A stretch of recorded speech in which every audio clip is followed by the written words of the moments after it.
Whoever the dude that pulled up on me at the gas station, boy, that almost was your last day, boy. Whoever you was, Mook, you weren't here. The fool called me a B. Yeah. Over Bron? Got my back to pumping the gas. Then I turned back around. I'm like, it's no way he's talking to me. So I had to load up. Like, this one's gonna fly.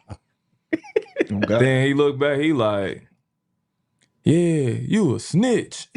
you a hoe. You a snitch. I'm like, huh? I'm like, what are you talking about? Bron didn't do that. I'm like, man, go on, man.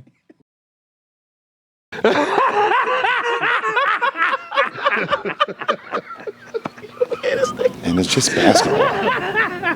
At the end of the day, it's just basketball. Like and subscribe on the way to the door, my people. I hope you all are having a truly, truly fantastic day today.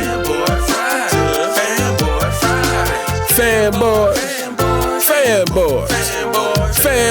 LeBron James fanboys.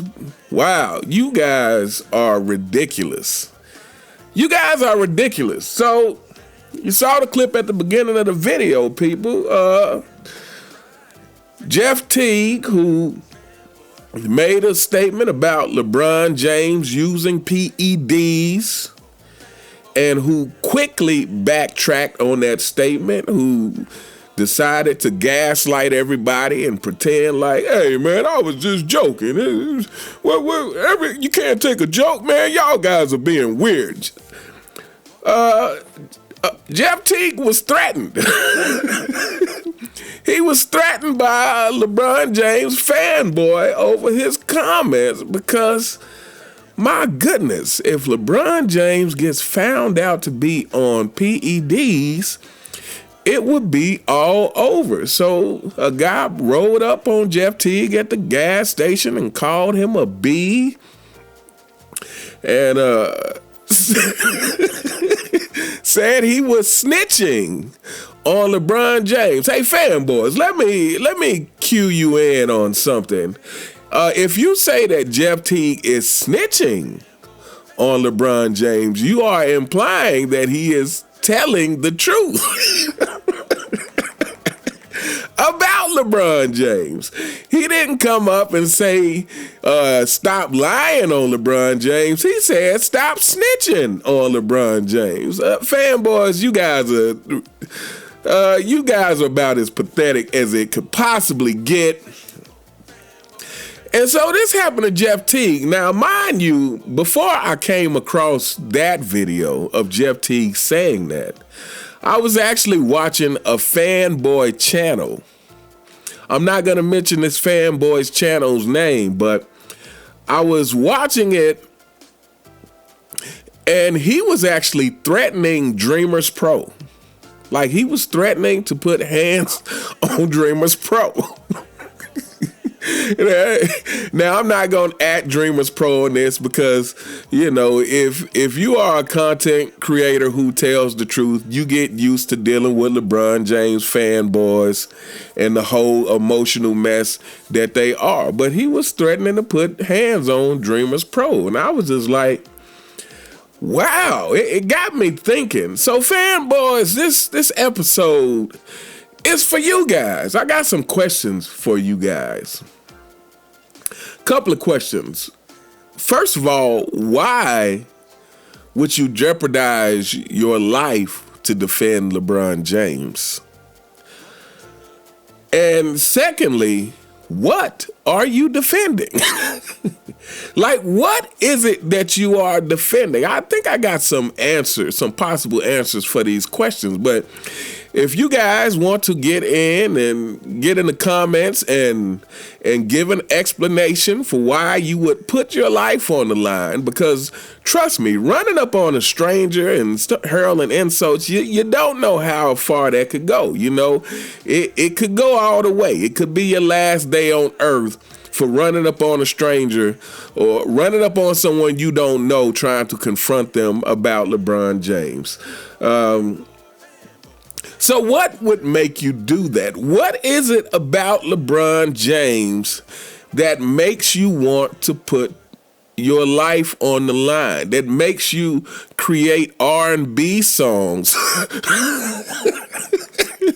LeBron James? I really want to know. Like, is it the purse that he carries? Is it the fact that he's so tough that he can injure his knee and then be dancing like it's no tomorrow the next day? He's either very tough or he's lying. I think we know which one it is. But what is it about LeBron James that makes you guys willing to go so far for this guy who doesn't know you and probably wouldn't sign an autograph for you if you happen to bump into him in public? Here's my answer. You guys are very similar to people who believe in pyramid schemes. I've probably said this before. You guys are very similar to people who believe in pyramid schemes. If any of you guys out there know people like that, is you cannot convince them that they are part of a pyramid scheme. You can't convince them. And the reason is because the saying goes, it's easier to fool someone than to convince them they've been fooled. And I would argue that the reason it's hard to convince people that they're a part of a pyramid scheme is because they want to believe so badly that they will be able to make some easy money.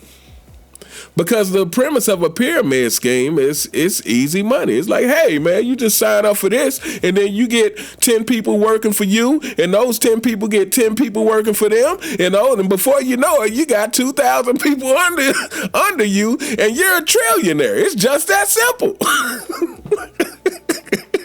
And people like that want to believe so bad that this is the truth. Don't destroy my dream. Don't tell me that this isn't true.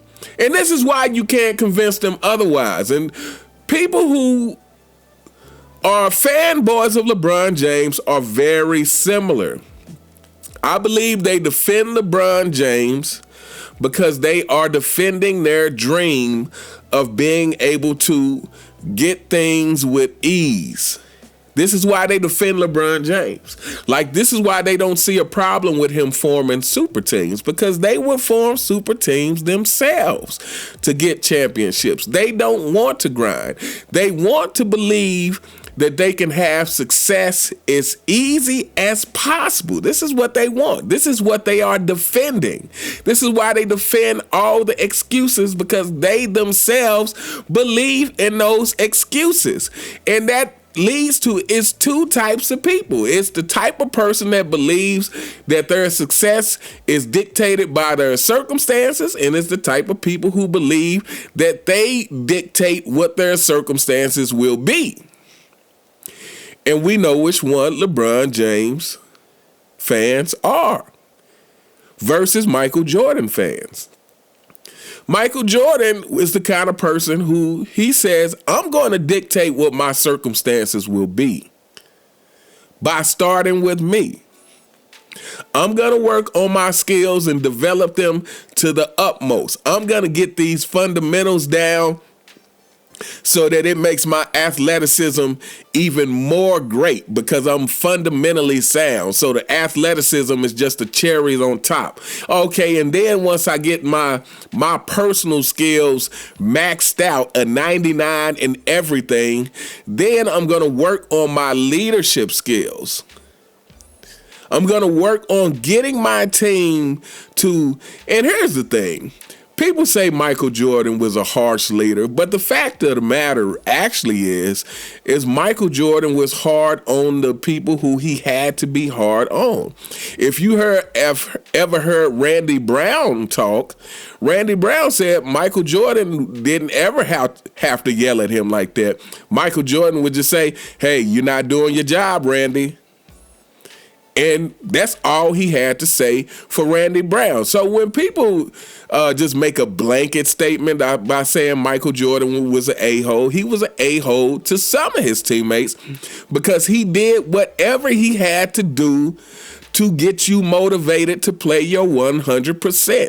And if you weren't the kind of person like Randy Brown, who he could just say, hey, Randy, you're not doing your job, and you pick it up and do better, then he was going to resort to harsher measures, like he did with Scott Burrell.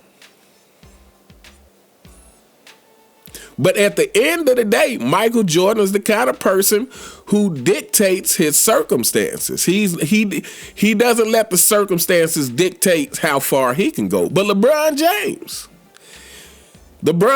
fanboys, you guys are defending your belief system. You guys are defending your dream, and that is for things to come easy. That is your sense of entitlement. That is your being okay with manipulating the circumstances. This is what you guys are defending.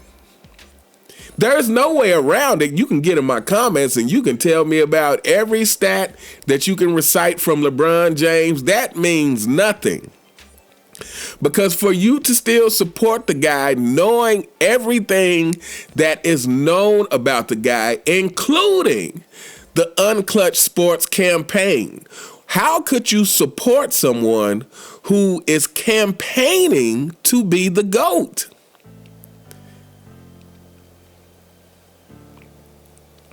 How could you support someone who is campaigning to be the GOAT? You don't campaign to be the GOAT. Your case is made on the basketball court. And if your case is a case worthy of being the GOAT, people will see it. It's that simple. Michael Jordan didn't have to campaign to be the GOAT. As a matter of fact, Michael Jordan always has said that it is a disrespectful thing because he will never get to play against past players.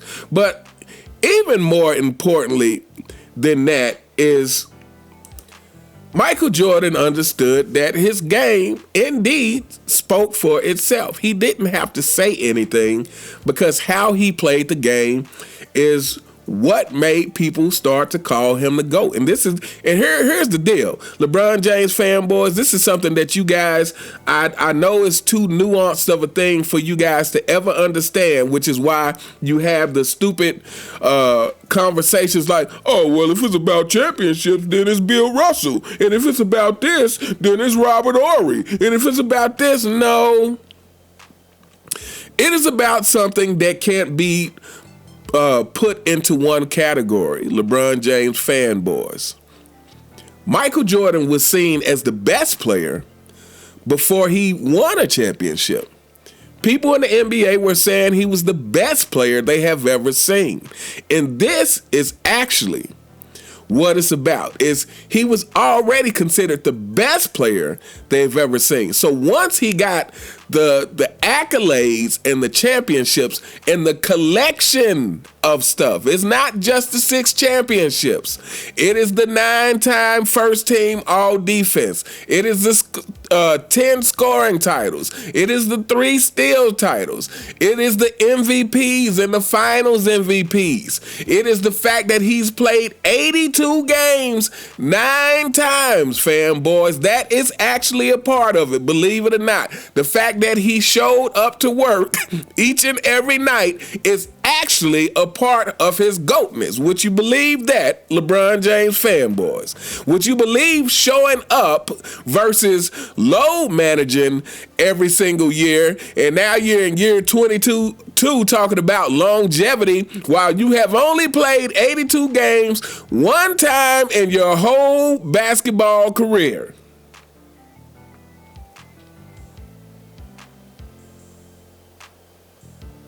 So yes, the conversation is, when it comes down to it, it is the best player who then earns the accolades, and that makes him the greatest player. And it's not one specific accolade. It is the collection of everything that shows that all across the board, this guy was the best.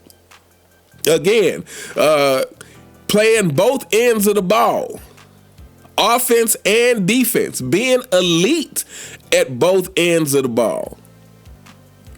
And then you can throw in other stuff like the fact that winning 25 out of 26 playoff series in the stretch of the championships. In that same stretch of championships, never losing 3 games in a row. That just shows his dominance. That shows his dominance and shows his ability to come through in key moments. So, fanboys, this fake GOAT conversation is LeBron James is so far away from it that you guys are really wasting your breath. And now we're starting, the end of the LeBron James era, people. This is the end of now. How far it's gonna go, we don't know. But what we do know is that more and more things are coming out about LeBron James. And it's going to continue. It's going to continue. It's going to escalate. And next year, it's going to be special with Michael Jordan returning. It's going to be special. So, I don't know what much more there is to say, but LeBron James fanboys, you guys really got to get it together. Like this approaching people over LeBron James, that's not the move. Now, as you know, we get on here and we laugh at you because you are worthy of being laughed at. But in all seriousness, now, you guys got family and everything else. Like, don't you don't want to have to be watching the Lakers game from hell. Because that's where somebody gonna send you if you keep up with this kind of. I just never seen anything like this. This is just unimaginable. LeBron James fanboys, what are you guys thinking? Running up on people like this.